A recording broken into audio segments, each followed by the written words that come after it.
To learn about the Constitution, specifically about the hello internet, happy Thursday or Wednesday, sorry, my day's getting all mixed up over here. Today we are going to be doing the Constitution Study Group, so if that's something that interests you, please stick around. Really look forward to seeing you here and talking. Specifically, we're going to be looking at the hierarchy of power between the federal, the state, and the individual. Because last week when I started this program, that's what we came to the conclusion of, where the room for interpretation and the room for debate about how are the rights, specifically around what we're dealing with right now as a society with the pandemic, about how each state should be dealing with the pandemic and what are our rights as individuals to decide if the state does have the right to make those decisions for us, or if we have the right to make the decisions for ourselves. Again, this platform that I'm doing here is a non-political platform, so I am not trying to advocate for one side or another. This is strictly a co-learning experience. I have not read or interacted with or even thought about the Constitution in years, since I was in high school. And, to be honest, I really took that for granted, and I really took my engagement with the government for granted. And so this is my chance to make up for my own lost time of not engaging civically, not politically. It's not about politics at all. This is just about understanding about our country and our rights, and basically the same playing field that we are all playing on, regardless of our politics and regardless of our viewpoints. Of course, I understand that these discussions could become political and could become, but that's good. That's not what I'm afraid of either. So if you have a viewpoint or a perspective that you want to be heard during these discussions, please bring it up. I'm not trying to discourage that. I really am working my hardest to make sure that I'm not letting my bias, and really, to be honest, I don't have so much of a bias involved in this. I'm really trying to learn myself and learn my own path of what's going on. Because again, I haven't read the Constitution since high school. So here we are. So I figured last week I went over just a brief history of the Constitution, when it was written, who wrote it, what was it written for, and then I went over the articles that talk about the power and the jurisdiction of power of the federal and the states. And then we looked at the Bill of Rights, which are the first 10 amendments of the Constitution. Today, what I wanted to do is first start out with kind of updating you with a little bit of research that was done by a really good friend of mine, a mentor of mine, who studied international governments, in grad school, and so has a lot of experience with this and was able to help digest a lot of my questions that I had. So I first want to go over that, which is mostly related to the 10th Amendment. And then, let's see, I'm just making sure I'm up every year. Hi, Allison, good to see you. Thanks for coming. And then after that, I want to go over the first 3 articles. So we kind of skipped around and reading it. And I've heard from my friends that do these types of Constitution study groups that it is good to skip around and create a flow that fits within, and usually in most cases would be a curriculum of sorts. I don't have a curriculum. Again, we're kind of co-learning here. So yeah, there's really no... but it's good to skip around. And so, last week we had somebody that was tuning in that was helping kind of guide the conversation towards understanding the rights of the government, particularly involving the pandemic right now, because it's something that we're all dealing with. We may or may not be experiencing pain from it. but it is on top of our minds. And it's good that people are resorting to our constitutional rights when we're making, arguments or, ideas around this. So that's why I wanted to start doing this. I'm going to start making some tea first. I'm actually not going to drink tea today. I'm going to drink some herbs, some blended herbs. This is from our buddy Joe in South Dakota, his company, Sage and Cedar. He usually would join these live streams, but he's working again, which is good. Anybody that's working out there, it's a blessing. I am grateful that you're working. I'm grateful that you're finding dignity and purpose in your life.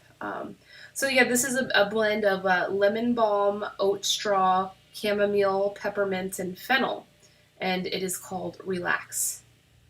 Calming, coolie, tummy tonic, which is good. Yeah, I could use a tummy tonic right now. I had just eaten a lunch before I came on here. Nothing too extravagant, but I did eat a lot. I was hungry. I've been hungry the past few days. Pretty hungry. So I'm just brewing the tea in my gaiwan. So last week I was talking about the Bill of Rights, and the first 9 amendments are very much associated with independent rights as individuals, as people. What rights do we have in the legal system? What rights do we have and how we conduct our lives, even bearing arms? So that's where all of that comes from in those first 10 amendments. But on the 10th Amendment, that is the only one within the Bill of Rights that talks about the rights of the federal and the rights of the state. But there was something confusing in there that, and the way that I was reading it, and I will continue to read the Constitution as we move forward with this series, is trying to read it literal and trying to break down each word within each text to really understand what is meant there.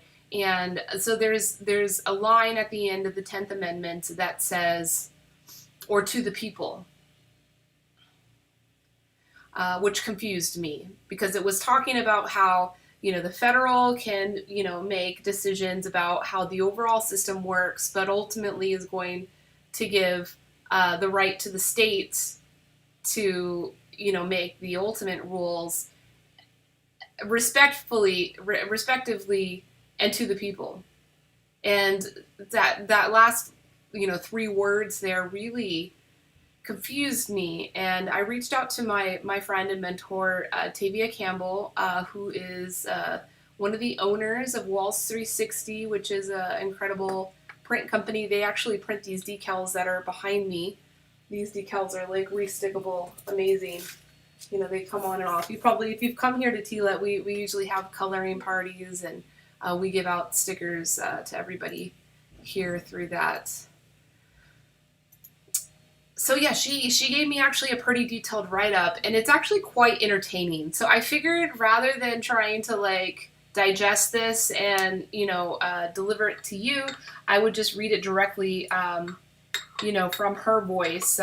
She's a very smart, very serious person, but at the same time, she does have quite the sense of humor. So I'm just going to go ahead and read that. And her explanation does apply directly to the 10th Amendment, but a lot of what she's saying here is stuff that we can take forward into the rest of the Constitution. And I'm really grateful for her for putting this together for me, and for us as well. And she did give me permission to give her credit for that, for helping us in navigating this process here. So here it goes. She says, the 10th Amendment does not exist in a vacuum. You have to remember how the Constitution and Bill of Rights came to be, because this will help in how the Constitution is typically interpreted, not just by academics, but by our judicial system and lawmakers. So you're going to have to bear with me a bit, because this isn't 1 or 2 sentence answer to your question, right? So let's get into it. More than just 1 or 2 sentences. It's the kind of thing if I said, hey, why is this tea so much tastier that grows over here, but not over there? I love how she relates it to tea. It makes it very appropriate for our conversation here. And if you were to say, well, do you know what terroir is? Or something like that. And if I was to say, no, I want you to explain it on a molecular level why this tastes good. I don't care about the dirt, the craft, agriculture, blah, blah. I don't know if it's that apt of an example because I really don't know anything about tea. This is Davia. So it says, but what tastes good to me may not taste good to your palate, and those two things are kind of key here. So I'm kind of rounding it back out to that concept of perspective, and how that applies here. Which is why I was trying to break down the reading of the Constitution word for word and trying to take it quite literally and getting everybody on the same page about understanding the words there. So she goes on to say, it depends upon who is interpreting it, of which is why context matters in this case. Some believe that we should interpret the Constitution strictly within the context of the framers' intent at the time. Others believe it is a living, breathing document that provides an ongoing framework, and as time changes, its interpretation changes with it, kind of like how some people take the literal word of the Bible and some don't. Same with the Constitution. And yeah, that's the purpose for doing these study groups, so that we all can understand each other's perspectives here. So if you guys have comments or questions, if you want to jump into this conversation with me, there's the link up there, bit.ly/TLitTeaParty. You can come join this conversation and let me know directly how you're thinking or interpreting what's being talked about. The powers not delegated to the United States by the Constitution, nor prohibited by it to the states, are reserved to the states respectively or to the people. Right? So that's the 10th Amendment that I was speaking on. The Bill of Rights are the amendments to the U.S. Constitution to address the concerns by the Anti-Federalists, aka the states' rights people, which were typically the smaller states who thought that the larger states were going to run all over them. And so we need to first jump back and give a brief and very simplistic history refresher to give context to this. Before there was the Constitution, we had the Declaration of Independence, and before that, we had the Articles of Confederation. The states were a confederation of individual states where the powers came from the local level of the state and created a weak central government. Some time passed and the states discovered that, oh, looky there, this government is so weak that it can't do anything. States were having problems with trade, slave rebellions, and states were banded together to fight for independence. But the central government couldn't require member states to contribute to pay for their army. Then there was, oh dear, I just got signed out. Sorry about that. So now you see how there's a lot more to this than just reading the words directly. It's important to understand the context of the history and even the politics that existed back then, which it's over 200 years ago, but I think the politics are very similar even now. And that's something interesting. We're meant to interpret this document as a living thing, when ultimately it's all the same thing. And it's kind of like when I go to Burning Man. I often go to Burning Man. Tea is a very important part of the culture at Burning Man there, so I feel very welcomed and at place there. And it's such like a wild, extreme experience. If you've ever gone or you have a friend that has gone and talked to you about it, they're going to tell you these wild stories and, how ideal and utopia it is there.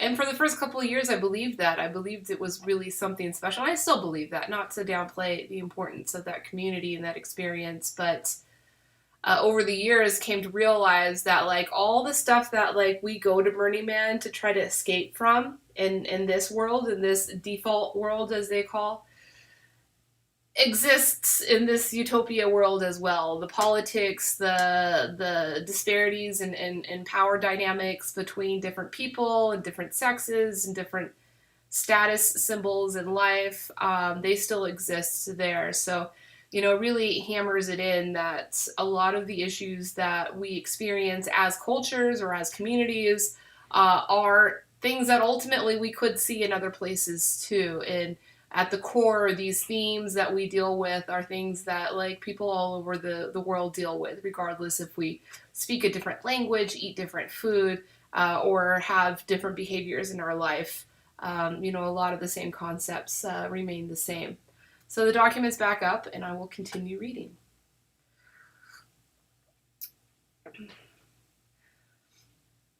And there was problems with every state that had their own money and trade deals with foreign countries. The central government had their own money, and some states were allowed to trade with Great Britain, some weren't.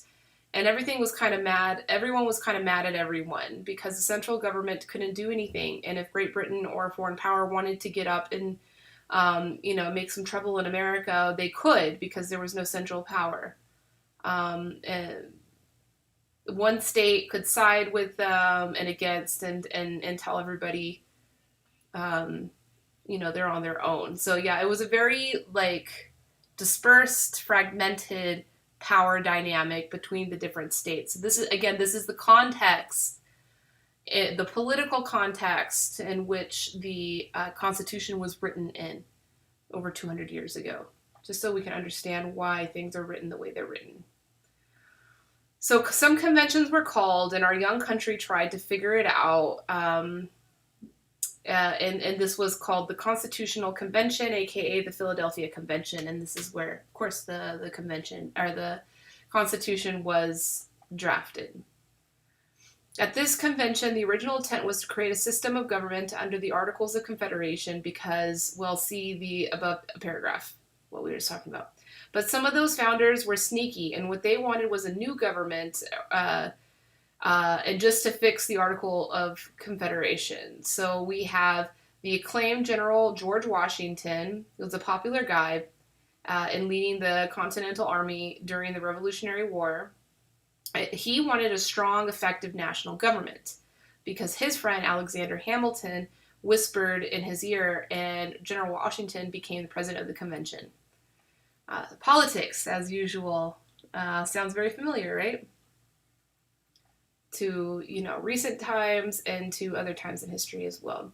Hamilton and his friends, James Madison and John Jay, got together and wrote the Federalist Papers under pseudonym. These papers were a collection that presented the arguments for the ratification of the Constitution and eventually the passage of the Bill of Rights. Yes, other founding fathers wrote the Anti-Federalist Papers, but we don't talk about those a lot because, they lost, and these articles weren't compiled into a collection until 200 years later. So there was contention. There wasn't 100% agreement about how this system would work. And yeah, that's because different people had different values and end goals in this. So you may be wondering, what does any of this have to do with the Bill of Rights and the Constitution, and why I can or can't tell my state that it can't control me. So the Federalist Papers are commonly used to interpret the intent of the drafters of the Constitution. So since Tavia has told me this, I've decided, in future series, I will be looking at the Federalist Papers, just, for educational purposes, just to see the original intent of the Constitution. And this is the place that we should look to begin to ask the question, if the people do have the right to say that the state can't tell them how to respond to this pandemic, because, of course, that's what we're dealing with right now.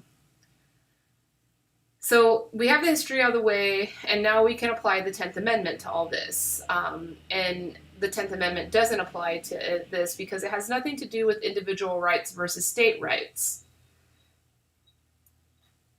So I'll repeat the 10th Amendment again.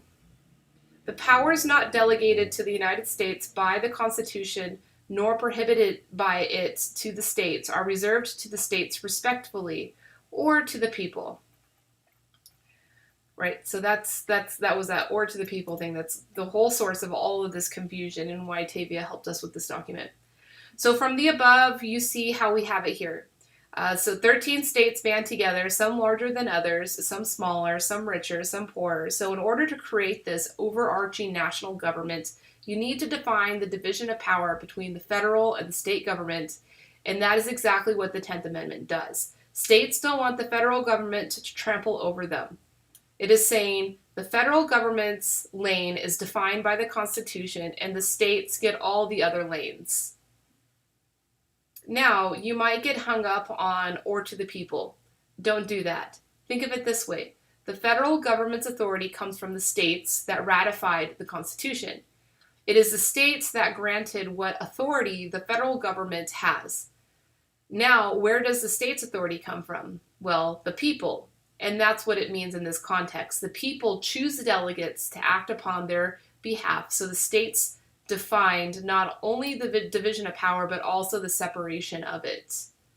And she then goes on to say that this is a very political science viewpoint on this. So I think that sums it all up, is that "or the people" or "to the people" at the end of the 10th Amendment means the power that the people have in this context, in delegating the powers between the federal and the states, is that the people have the right to vote for who is in power in making those decisions within the state and also within the federal as well.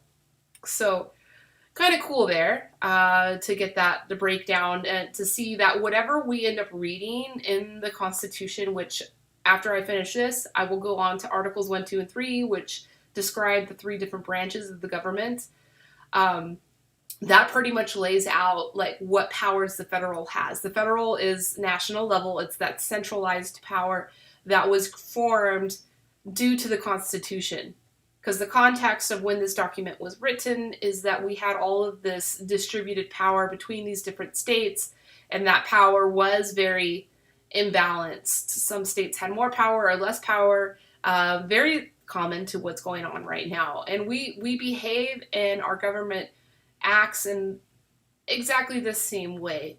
And so in how the pandemic was done, our president, our executive, the top decision maker and the top authority within the federal, announced the state of emergency and then gave the powers to the states. So how to respond to a pandemic is not written in the Constitution. We don't have like a word-by-word gameplay, which, the federal has power in drafting those documents and guidances, but ultimately the states are going to have the power to decide what they're going to do. I think a good example of that, that we can wrap our heads around outside of the pandemic is cannabis, the cannabis industry. So the federal government, although it hasn't, federally legalized it, if they were to do that, they could also give the power to the states to make their own decisions on it, and vice versa. So the federal government has not legalized it on the federal level, so it's allowing states to legalize it if they choose so. And the states are choosing this based off of the delegates that were voted for by the people. And in many cases, when the states have initiatives on their ballots, it's actually giving the people a say in a vote in how the state does decide to enforce its power for these things. So I know when I lived in California, and I believe Hawaii also had this, as well as Nevada, I was living in all 3 of those states at the time when cannabis was legalized, and it was all through initiatives on the ballots. So that explains that whole confusion from last week. And I hope that gives you guys a lot of insight into how that works as well. That, okay, so then there's another argument too, and she goes into this about, if the states do make decisions that are out of unnecessary use of their power, do individuals have the right to stand up, and especially in the context of this pandemic? So she does go on to say this, and I think it is interesting. Okay, so now that we're on to the 14th Amendment, this mostly has to, so the 14th, she jumps to the 14th Amendment to give some context about this argument. They mostly have to do with the federal government does have the authority over the state when it comes to individual rights, but it's not really all that relevant for your question unless you want to relate it back to the Constitution. Quick refresher if it's been a while. The 14th Amendment was the one that granted citizenship and laid the groundwork for civil and legal rights to emancipated slaves after the Civil War.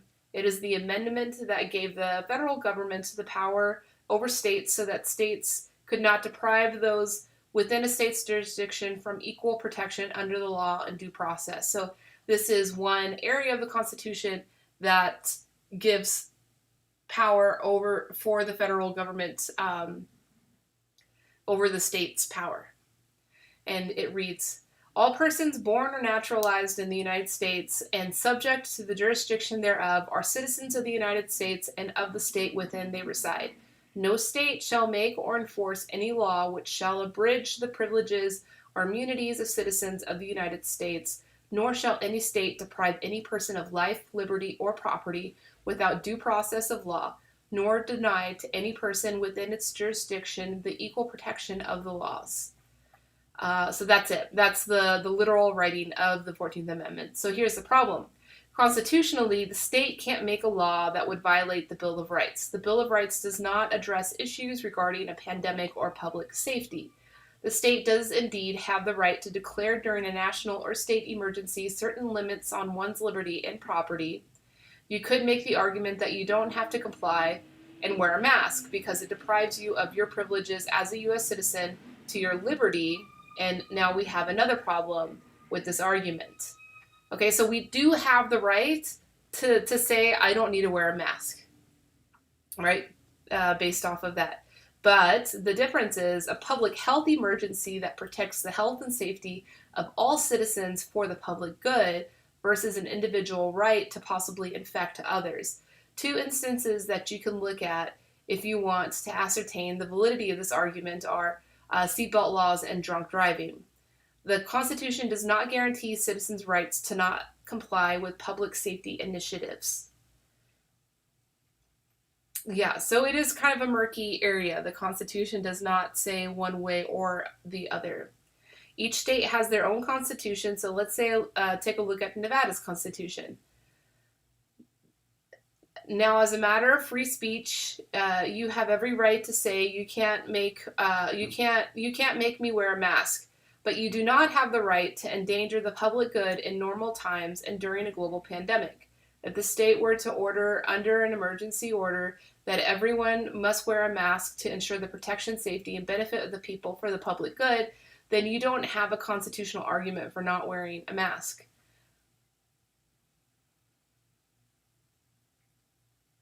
Okay, so then she goes on to make a funny joke. To say, now if the government wants to mandate you to wear a polka dot dress in your polka dot mask in your house, why? Because you'd have the right to say that you don't do that because that has nothing to do with ensuring the safety of the people or ensuring the public good. So, that's the other side of the argument, that when it's not just involving you, it's not just a violation of your own rights. When it involves other people and the safety of other people, especially public. I could imagine this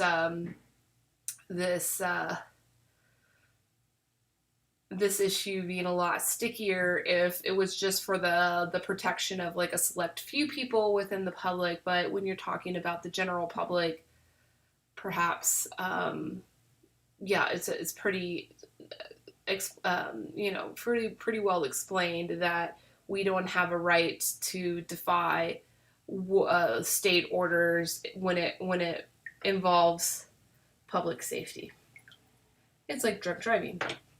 Or seatbelts, maybe. I don't know, seatbelts is a tricky one because it's like, if you don't wear a seatbelt, you're not endangering someone else's life, you're endangering your own life. But very understandable with drunk driving. If you're drunk driving, not only are you endangering your own life, but you're definitely endangering the lives of others in the public. So I think that would be a much,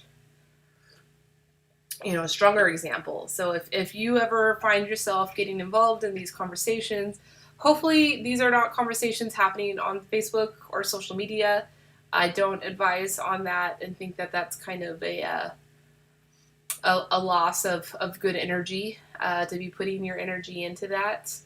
But, if you're, meeting with some friends and this comes up, which these conversations have come up with my family, with friends, so yeah, now it's good to have this understanding of if someone's going to bring up constitutional right of liberty, and the state doesn't have any right to tell me what to do.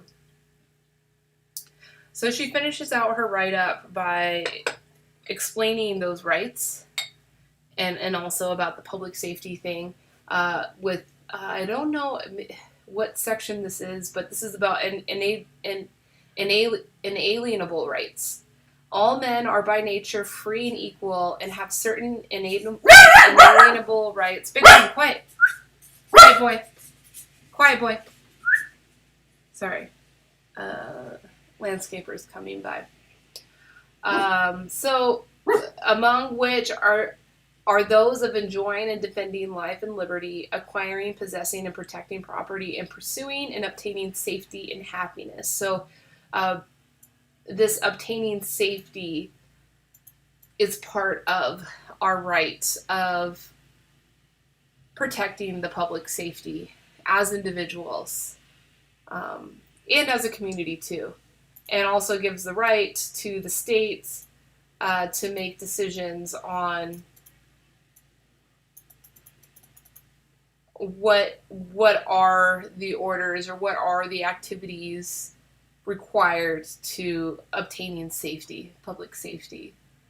And I suppose with all this written of what TV has brought out here, the federal does have the right, if they find that the states are not effectively handling the situation and not effectively obtaining public safety, then the federal would have the right to step up and make those decisions too.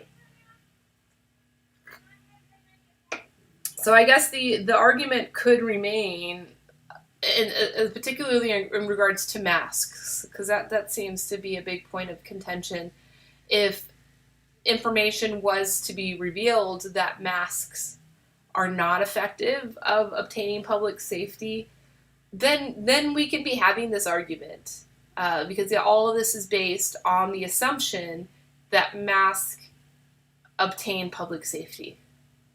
And as far as I know from the research that's out, and it would be awesome if the government, like that could be something cool that the federal government was doing for us, was investing in that research, and not only investing in the research, but outreaching that information to the states and most importantly to the individuals. Oh man, that'd be so incredible if that was happening right now. I don't think that's happening right now. So, yeah, I mean, I think the CDC is doing a lot of that work. Just real quick, I want to see who the CDC is under.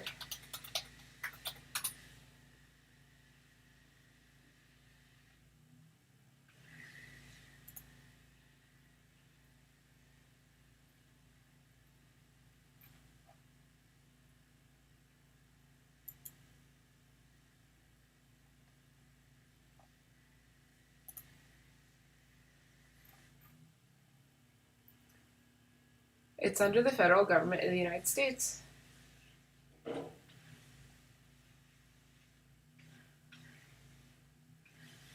Formed in 1946. So, I mean, this that's so funny because, so many people that are, hi, good to see you. So many people that are focused on this argument and trying to get to the bottom of it also don't trust the CDC and the intentions of the CDC.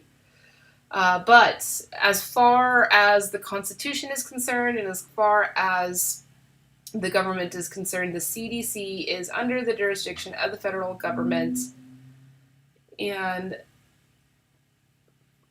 their goal would be to educate us on what are the tools and resources and practices that will best protect public safety. So, yeah. Yesterday they put an announcement out about crazy rats in New York City. I'm going to believe that.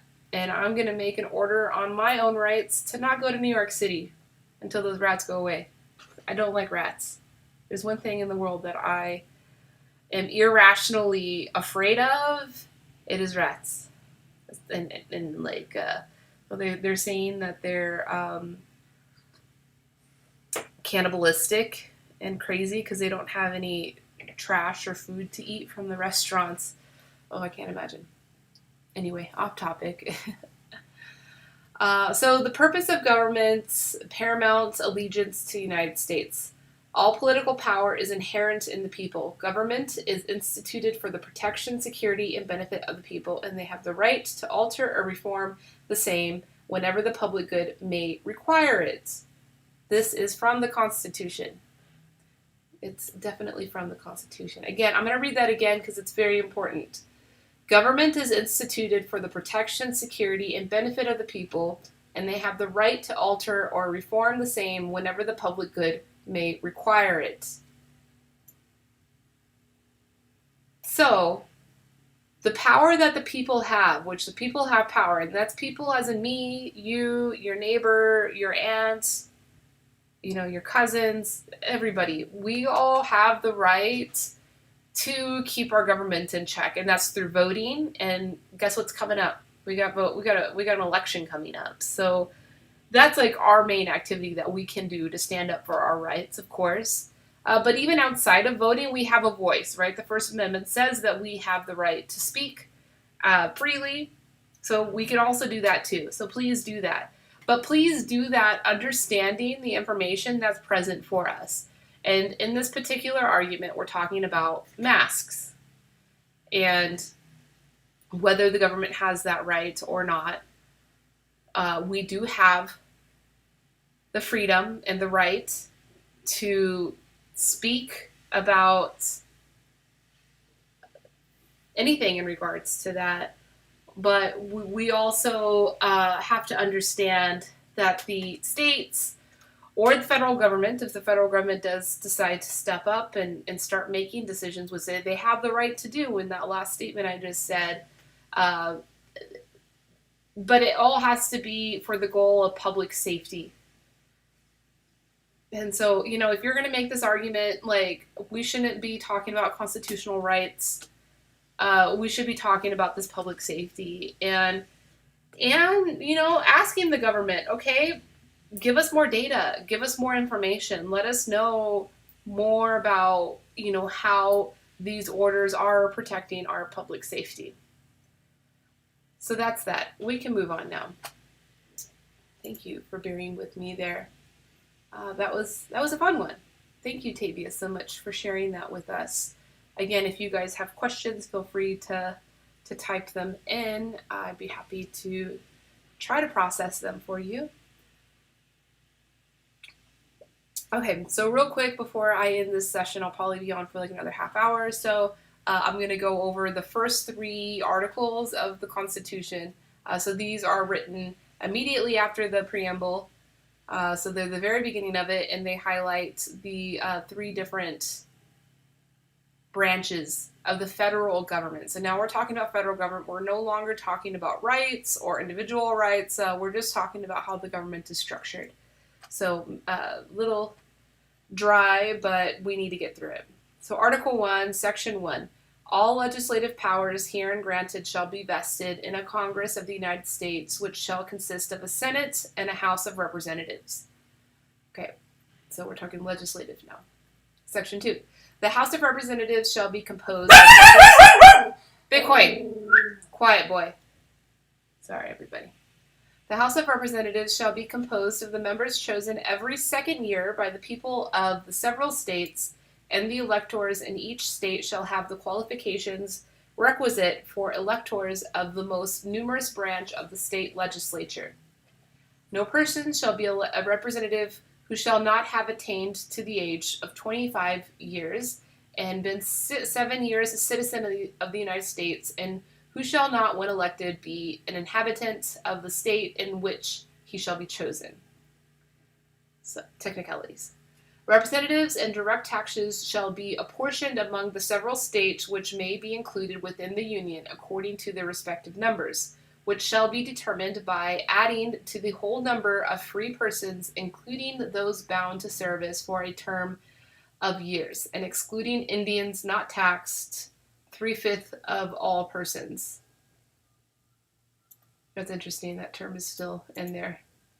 I wonder when we're going to get the amendment that's going to modify the use of the word Indian there. Excluding Indians not taxed. The actual enumeration shall be made within 3 years and after the first year meeting of the Congress of the United States, and within every subsequent term of 10 years in such manner as they shall by law direct. The number of representatives shall not exceed 1 for every 30,000, but each state shall have at least 1 representative, and until such enumeration shall be made, the state of New Hampshire shall be entitled to choose 3, Massachusetts 8, Rhode Island and Providence Plantations 1, Connecticut 5, New York 6, New Jersey 4, Pennsylvania 8, Delaware 1, Maryland 6, Virginia 10, North Carolina 5, South Carolina 5, and Georgia 3. So yeah, those were the original states there. And I guess those numbers there represent the dynamic of power, the balance of power between those different states when this document was written. I'm sure that this is all obsolete information now, but it's interesting to read. When vacancies happen in the representation from any state, the executive authority thereof shall write writs of election to fill such vacancies. The House of Representatives shall choose their speaker and other officers and shall have the sole power of impeachment.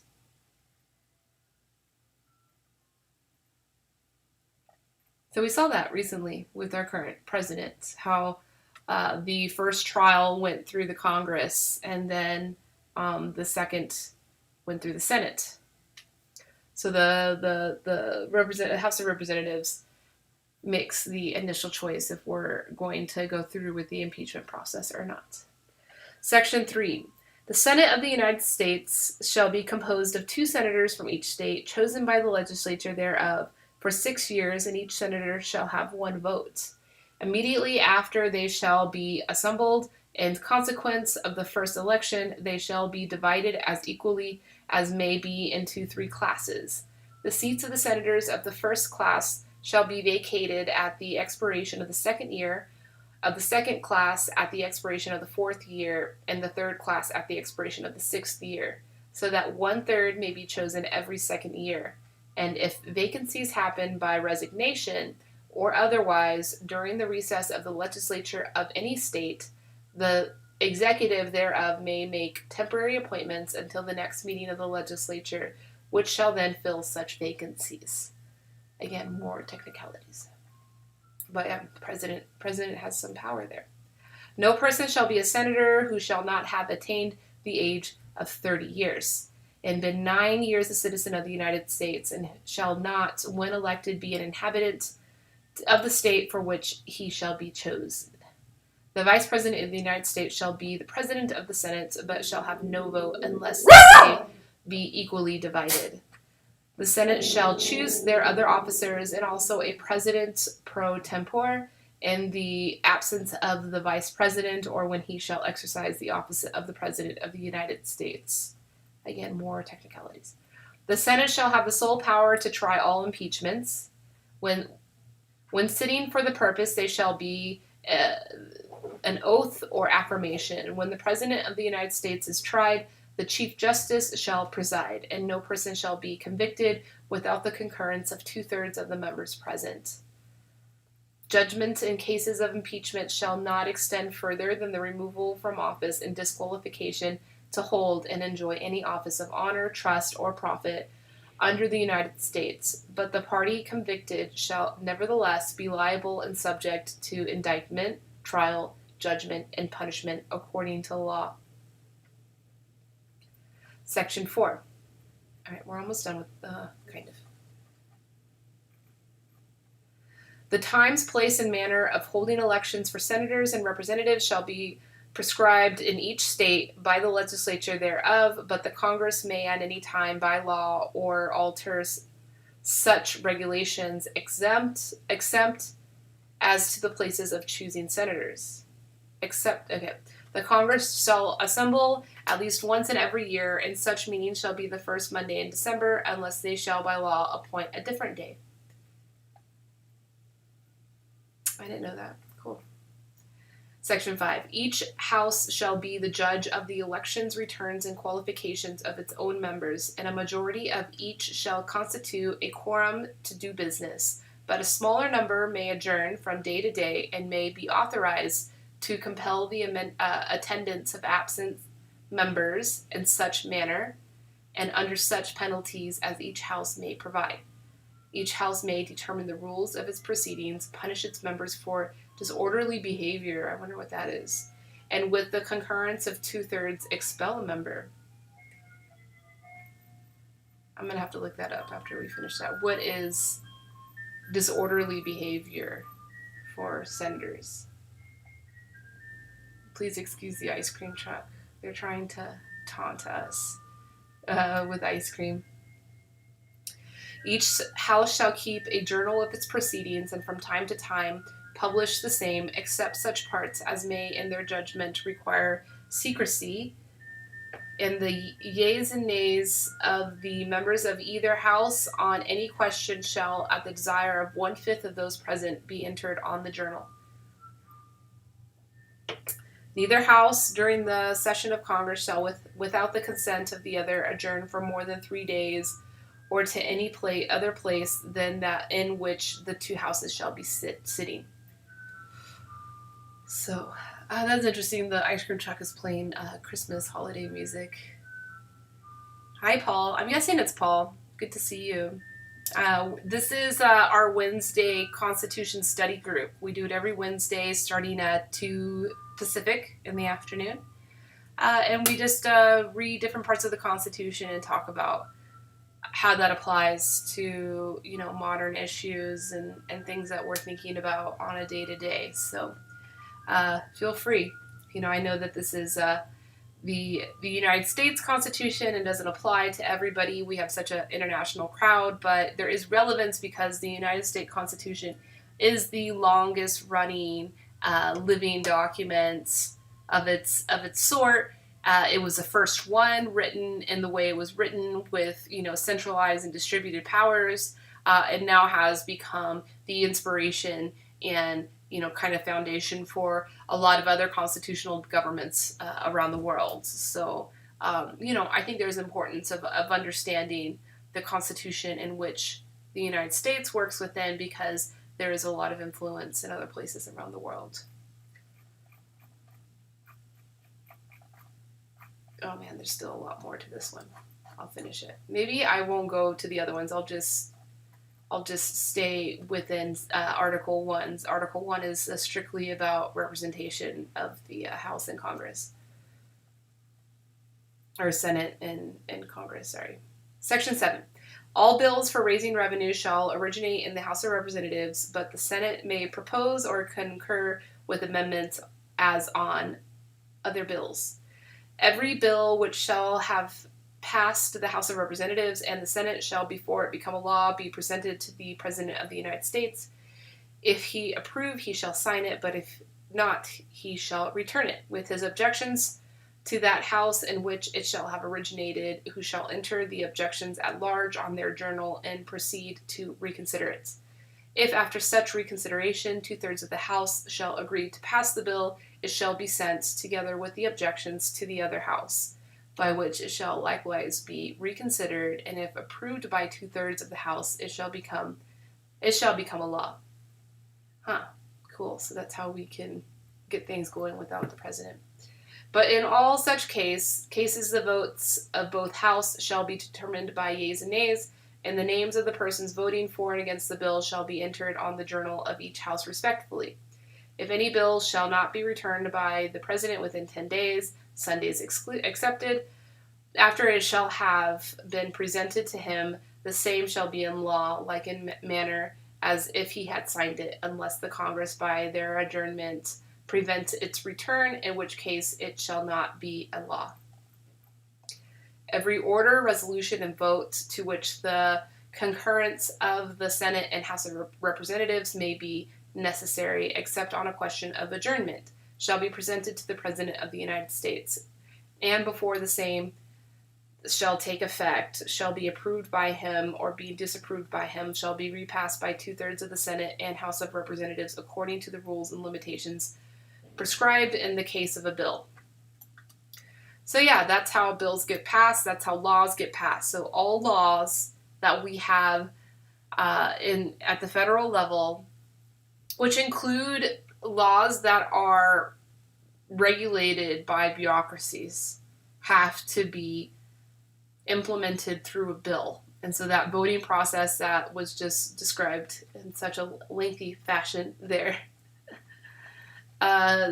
talks about how a bill comes to be.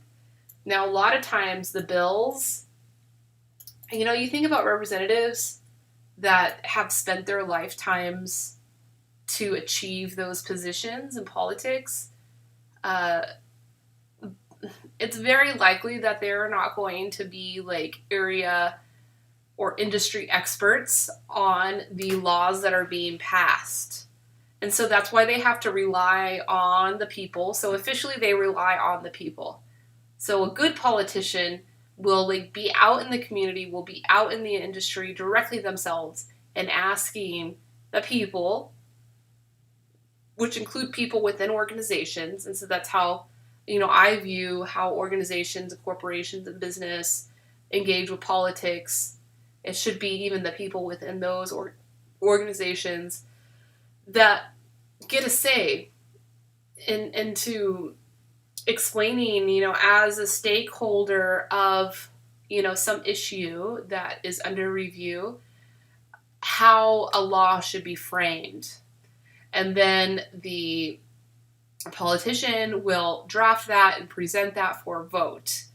These politicians are not writing these bills inside of a vacuum, with their own knowledge and expertise of a certain issue.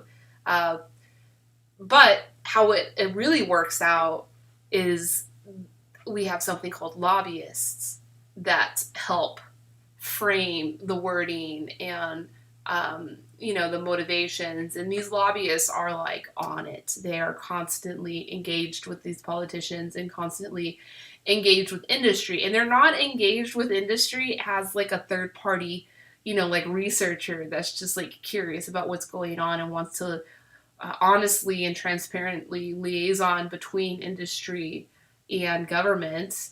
They're paid for by the industry, by the corporations, and so then that's how laws come into place.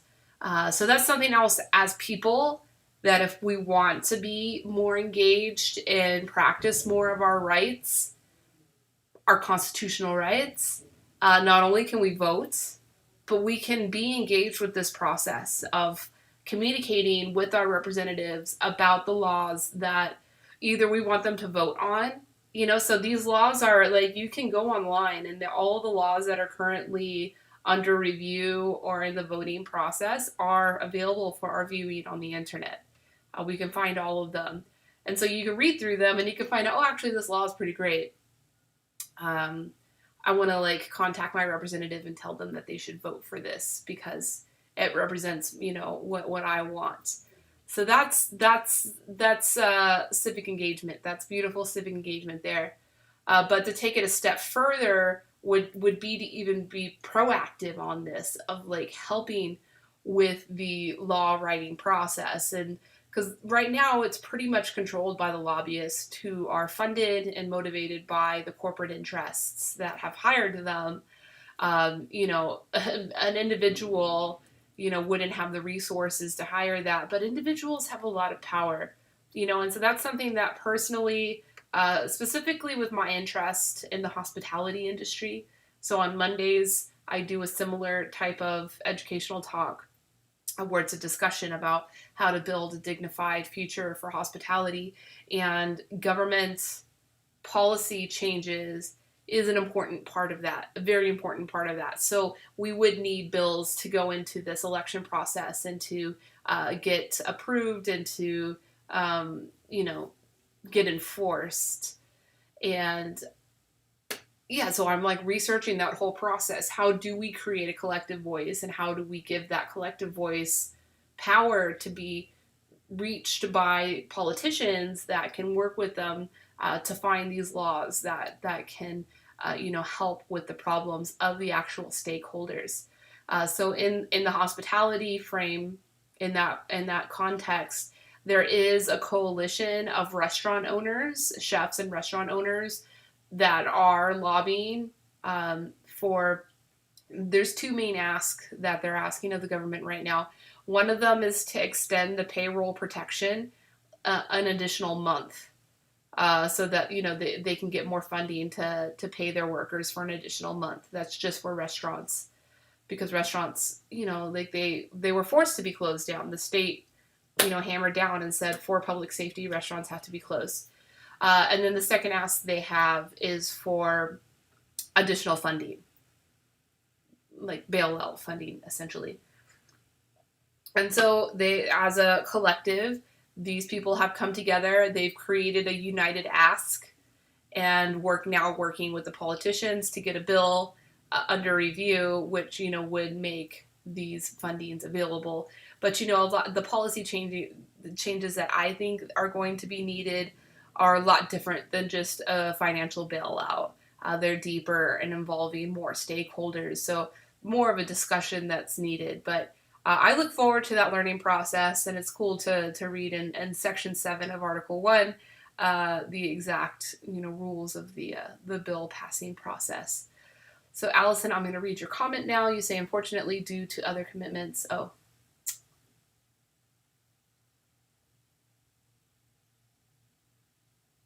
Oh, thank you, Allison. Yeah, that's what this is for. This is totally for, I know it's kind of vulnerable of me, sitting here by myself, just kind of reading such dry stuff, but I'm trying to make it relatable, and every week, I'm going to try to make this better and better. And once we read through the whole thing, maybe in a few more weeks we'll be done with reading through the whole thing.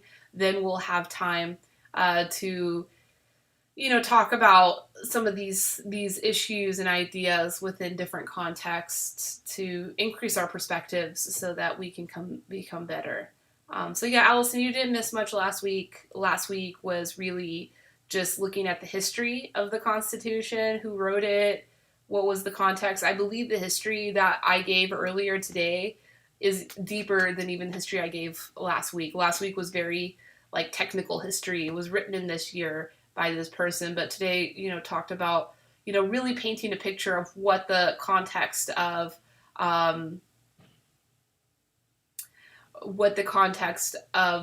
the time, the culture and the politics of that time. And so at that time they were struggling with the states, distributed power within the states. And so this was an attempt to create a centralized power to kind of police those, not police, that's the wrong word, to govern those distributed powers, uneven, unbalanced powers between the different states, which we're still dealing with today.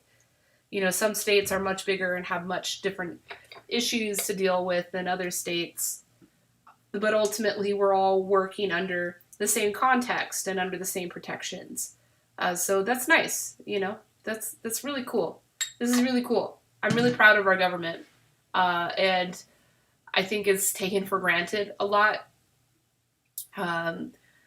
especially right now with what we're dealing with. It's just so stressful and painful.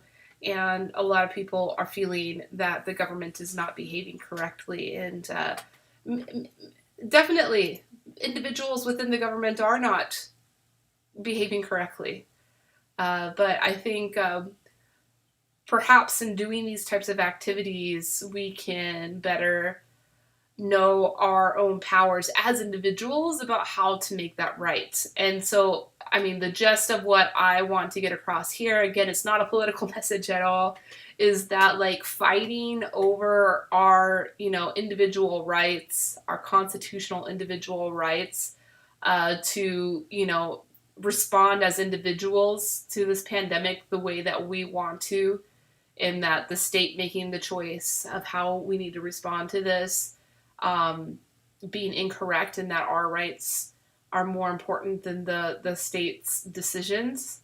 That's not the right argument. Not to say that the sentiment is not right and that we shouldn't question things. Hell yeah, we need to question things.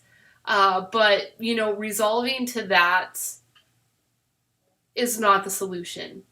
We need to ask more questions. And, as I've been reading today, I've been realizing there is a lot of power in our voting, and there's a lot of power in our communications with our representatives on having them vote for the things we want them to vote for, and ultimately having them write the bills that we want them to vote for. So, yeah, that could be fun. I'm looking forward to see like where this goes. And, this is really like my first attempt at civic engagement. I mean, I've worked for the government before. I worked for the State Department when I was a Peace Corps volunteer, but that was hardly any kind of political involvement or government involvement. So yeah, this is all really new for me.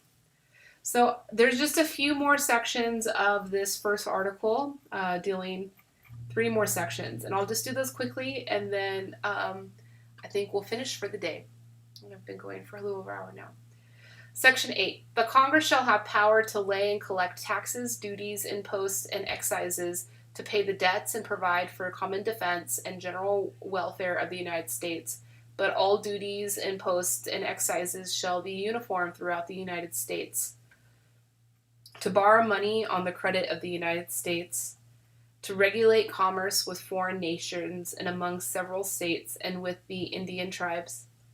There it is again. To establish a uniform rule of naturalization and uniform laws of the subject of bankruptcies throughout the United States. To coin money, regulate the value thereof and of foreign coin, and fix the standard of weights and measures. To provide the punishment of counterfeiting the securities and current coin of the United States. To establish post office and post roads. To promote the progress of science and useful arts by securing for limited times of authors and inventors the exclusive right to their respective writings and discoveries. So again, just to recap, all of these things that I'm saying right now are all things under the jurisdiction of the Congress.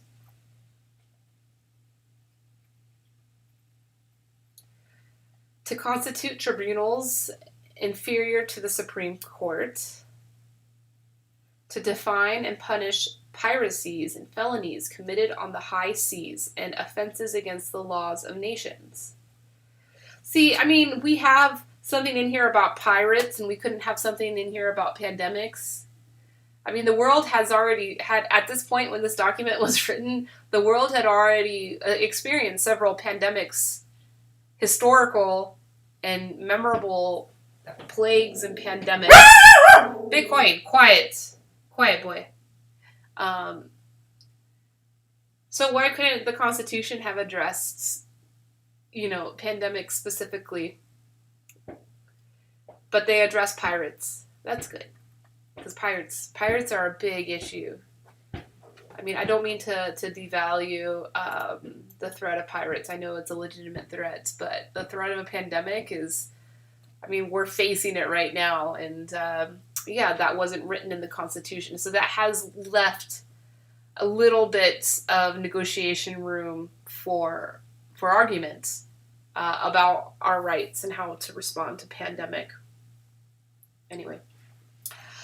To declare war, grant letters of marque and reprisal, and make rules concerning captures on land and water. To raise and support armies, but no appropriation of money to that use shall be for a longer term than 2 years. I'm going to look into that one later. I'm not going to look into it now, but I'm going to look into it later because that looks interesting. To raise and support armies, but no appropriation of money to that use shall be for a longer term than 2 years. So does that mean that we're like the Congress has to like reissue its monies every 2 years for the armies? That's interesting. To provide and maintain a navy, to make rules for the government and regulation of the land and naval forces, to provide for calling forth the militia to execute the laws of the Union, suppress insurrections, and repel invasions. To provide for organizing armies and disciplining the militia, for governing such part of them as may be employed in the service of the United States, reserving to the states respectively, the appointment of the officers and the authority of training the militia according to the discipline prescribed by Congress. To exercise exclusive legislation in all cases whatsoever over such district not exceeding 10 miles square as may, by concession of particular states and the acceptance of Congress, become the seat of the government of the United States, and to exercise like authority over all places purchased by the consent of the legislature of the state in which the same shall be, for the erection of forts, magazines, arsenals, dockyards, and other needful buildings. Man, we were very defense-oriented back then. To make all laws which shall be necessary and proper for carrying into execution the foregoing powers and all other powers vested by this Constitution in the government of the United States, or in any department or officer thereof. Okay, so those are the powers of the Congress. So last two sections. All the biggest ones are done. We're almost done. Section 9. The migration and importation of such persons as any of the states now existing shall think proper to admit shall not be prohibited by the Congress prior to the year 1808. By tax or duty may be imposed on such importations, not exceeding $10 for each person. Wow. Okay, so that is completely not applicable to today. That's so interesting. The privilege of the writ of habeas corpus shall not be suspended unless when in cases of rebellion or invasion the public safety may require it. No bill of attainder or ex post facto law shall be passed. No capitalization or other direct tax shall be laid unless in proportion to the census or enumeration herein before directed to be taken.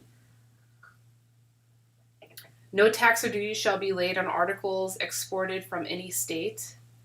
No preference shall be given by any regulation of commerce or revenue to the ports of one state over those of another. Nor shall vessels bound to or from one state be obliged to enter, clear, or pay duties in another. Okay, interesting. And that still holds true now. Like, we don't pay taxes, for exporting, and not, a state is not allowed to charge a duty for importing a product into its state. No money shall be drawn from the treasury, but in consequence of appropriations made by law and a regular statement and account of the receipts and expenditures of all public money shall be published from time to time. No title of nobility shall be granted by the United States, and no person holding any office of profit or trust under them shall, without the consent of the Congress, accept of any present emolument, office, or title of any kind whatever from any king, prince, or foreign state. Okay, so we're all equal. All right, one last, section 10. This is a short one. No state shall enter into any treaty, alliance, or confederation, grant letters of marque or reprisal, coin money, emit bills of credit, make anything but gold and silver coin a tender in payment of debts, pass any bill of attainder, ex facto law, or law impaired the obligation of contracts, or grant any title of nobility. No states shall, within the consent of the Congress, lay any impost or duties on imports or exports except what may be absolutely necessary for executing its inspection laws, and the net produce of all duties and imposts laid by any state or imports on imports or exports shall be for the use of the Treasury of the United States, and all such laws shall be subject to the revision and control of the Congress.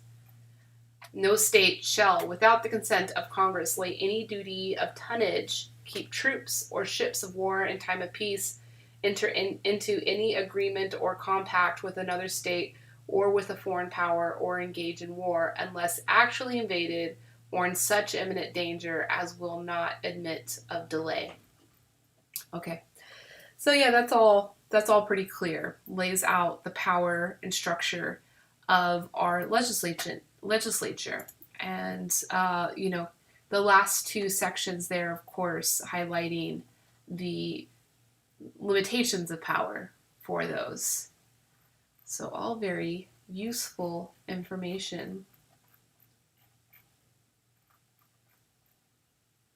So yeah, the next time I will do Articles 2 and 3, which will highlight the executive, which is the president, and the judicial branch. I think today we've covered a lot of basis on this. Again, if you guys want to put any last minute questions in before I tune out. This was fun. I feel like personally I've made a lot of growth from this and understanding, especially outside of this being like an education resource, like this is for you, this is for me, this is for everybody.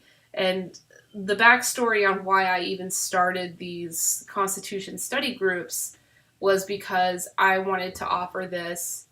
Oh, thank you, Allison. Thank you. I wanted to offer this as a service to active duty military, because these are folks that take a pledge to protect this document. That's the only pledge that they take. When you join the military, you're not making a pledge to, protect people or, you make a pledge to protect this document. And this document protects the people and protects their rights and protects the state's rights and protects the government's rights. But as a military, your job is to protect this document. And I read an article, a very intelligent, well-written article about this dilemma that active duty military deals with, that you make this oath, and then when you're in the thick of things, there's no talk of the Constitution, there's no relation or no engagement with this document, that very heavy decisions are made and heavy orders are given to you, that it's your duty to question those orders if it's not in alignment with that oath of protecting this document. And so, yeah, this guy had commented that the military doesn't provide these types of study groups. They don't talk about the Constitution in their classes that they have, and not even pocket constitutions are given to military members. Government officials, politicians, a lot of times will have pocket constitutions available in their office. My friend Ashanti, who works for the Congresswoman Susie Lee's office here in Las Vegas, she had told me that their office does provide pocket constitutions. So perhaps when I can bring this experience and this study group experience back into my tea room, we can offer those pocket constitutions along with the event. So yeah, I wanted to start something for active duty, of course consensual, and wanted it to be a free experience for people that wanted to engage with these types of activities. Again, no political affiliation, no political perspective on how we're studying and interpreting these things, like really just an open forum where everybody's opinions and perspectives can be taken into consideration as we interpret these things. And of course, the pandemic began, and I had to put that project on hold.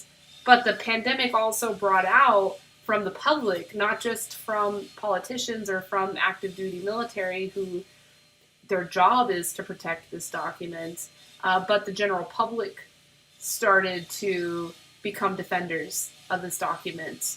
And so I thought, okay, I know this is really time. We really do need to hone in and develop a relationship with this document, and the overall culture and ethos that this document is presenting.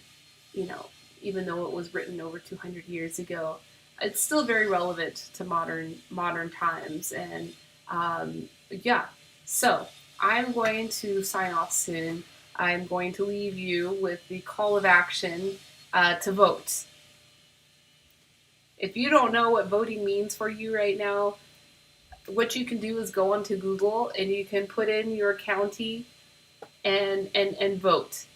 You can put in the name of your county and vote. And I'm sure the first pages that come up will tell you what voting means for you right now. And this is not just the general election that's coming up, the very important general election that's coming up in November, which I will continue, and TLET will continue to engage people to go vote. We're not going to tell you who to vote for and what to vote for, because that's your business. That's not my business. But it is my business to empower all of us to embrace our civil duties and our civil rights. Since we all have become so engaged with this, we all have become so impassioned with knowing our civil rights and knowing when to speak up against our governments who, may or may not be taking our rights from us. Yes, I encourage that, and I love seeing that, and that's why I'm doing these sessions now. But as we've learned today and what I've read, the two most powerful things that we can do as individuals to engage with this document and engage with this corrupt political system that's trying to oppress us is to vote. And there are local elections, primary elections coming up. I know here in Las Vegas, we have one coming up in just a few weeks. We have a lot of judges that are up for votes, and mail-in ballots are being accepted. I can't verify if your jurisdiction is allowing for mail-in ballots, but when you Google in your county and vote, all that information will be there. I guarantee you that all that information will be there, and so you can just start from there and find out who do I have the right to vote for right now, because that's your power. Your power is voting. And the second power that we have, and this is a little bit more complicated, and I want to help at least finding out with the stakeholders that we deal with here within the hospitality and tea and food industry, ways for us to approach lawmaking and how these laws can better the system for us. We're all talking about systemic problems. This is it. Not only can we vote for the people that are going to represent us well, but we engage with those people and tell them, I'm a stakeholder of this issue. It affects me. These are the ways it affects me, and this is what can be done to change the system so this systemic changes or systemic problems don't affect me anymore.